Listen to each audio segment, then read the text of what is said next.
జై శ్రీరామ్. అందరూ ఎలా ఉన్నారు? Welcome to Lakshmi fashion house. ఈరోజు కొన్ని మిషన్ వర్కులు తోనే మీ ముందుకు వచ్చేస్తున్నానండి. మిషన్ వర్కులు చూపిస్తున్నాను ఈరోజు. అన్నీ కూడా చాలా బాగా వచ్చాయండి. ఈ కస్టమర్ పద్మజ గారండి. ఆవిడ మనకి ఒక 2 సంవత్సరాల నుంచి మన కస్టమర్ అనమాట. వాళ్ళ అమ్మాయికి కుట్టించారు. ఇవి హైదరాబాద్లో ఉంటారట తను.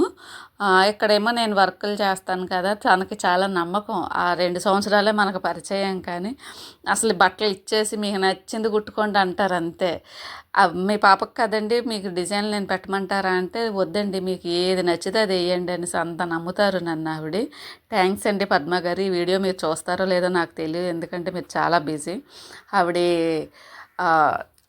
టీచర్ అండి, పెద్ద హైయర్ క్లాసులకే చెప్తారు. ఇంటర్నేషనల్ స్కూల్లో టీచర్ అనమాట. అంత టైం ఉంటుందో లేదో తెలియదు, కానీ చూస్తే కనుక అంత నమ్మకం పెట్టుకున్నందుకైతే థ్యాంక్స్ అండి. ఇది ఫస్ట్ టైం వేస్తున్నాను. అది సారీ కలరు లైట్ సిల్వర్ వేసానండి జరీ, అందుకని అలా కనిపిస్తుంది. అంటే ఇంకో కలర్ వేసానన్న తేడా తెలియట్లేదు, కానీ మామూలుగా ఇంకో కలర్ వేసుకుంటే కనుక చాలా బాగుంటుందండి అది. ఇది కూడా నేను ఫస్ట్ టైమే వేస్తున్నాను. ఇది ఎలా అంటే జ్యువెలరీ, మనకి హారం ఉంటుంది కదా జ్యువెలరీ వర్క్, అలా వచ్చిందండి. చాలా బాగుంది. బ్యాక్ సైడు హ్యాండ్ కూడా ఒకటే సింగిల్ వచ్చింది. ఆ సింగిల్ రావటం ఇంకా చాలా బాగుంది. ఇది మిషన్ మీద ఉన్నప్పుడు కూడా వేరే కస్టమర్ వచ్చి చాలా ఫినిషింగ్గా ఉందండి, చాలా బాగుందని చెప్పేసి అన్నారు. ఇది ఏంటంటే పాత డిజైనేనండి. కాకపోతే ఏంటంటే నాకు మధ్యలో ఫోన్ మార్చడం వల్ల గ్యాలరీలో అవి చాలా ఫోటోలు మిస్ అవ్వడం వల్ల నేను కస్టమర్కి చూపించేటప్పుడు ఈ డిజైన్లు కొన్ని లేవు అందులో.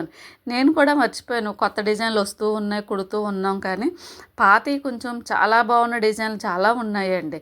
అది నేను వెతుకుతుంటే దొరికింది, వేసేటప్పుడు మెషిన్ మీద ఉన్నప్పుడే వేరే కస్టమర్ కరెక్ట్గా వచ్చి తను 2 బ్లౌజులు తనది, వాళ్ళ కోడలిది కూడా అదే డిజైన్ సెలెక్ట్ చేసుకున్నారండి. అంత బాగుంటుంది ఆ డిజైన్. ఇదేంటంటే మనకి రెగ్యులర్గా వేసిన డిజైనేని, కాకపోతే ఓన్లీ సిల్వర్తో వేసానండి. ఆ రెడ్ మీద సిల్వర్ వేసేటప్పటికి ఎంత ఎక్సలెంట్గా కనిపిస్తుందో తెలియదు. ఇదేంటంటే స్కాలప్లా కొట్టకుండా పైపింగ్ వేసేసాను. అంటే వాళ్ళకి నచ్చుతుందో లేదో తెలీదు, అంతా నా మీద వదిలేశారు. ఆవిడేమో ఫోన్ చేద్దామన్న బిజీగా ఉంటారు. అందుకని చెప్పేసి నేనేమో పైపింగ్ అయితే ఇంక ప్రాబ్లం లేదు కదా అని చెప్పేసి ఇలా పైపింగ్ వేసి కుట్టేశానండి మొత్తానికి 4 కూడా. ఆవిడ చాలా బాగున్నాయి అన్నారు. చూసుకున్న తర్వాత మెసేజ్ చేశారు. మీకు ఎలా అనిపించిందో కామెంట్ చేయడం మర్చిపోవద్దండి. మీకు కావాలనుకుంటే నా వాట్సాప్ నెంబర్ అక్కడ ఉంటుంది, నాకు వాట్సాప్లో మెసేజ్ చేయొచ్చు. ధన్యవాదాలు.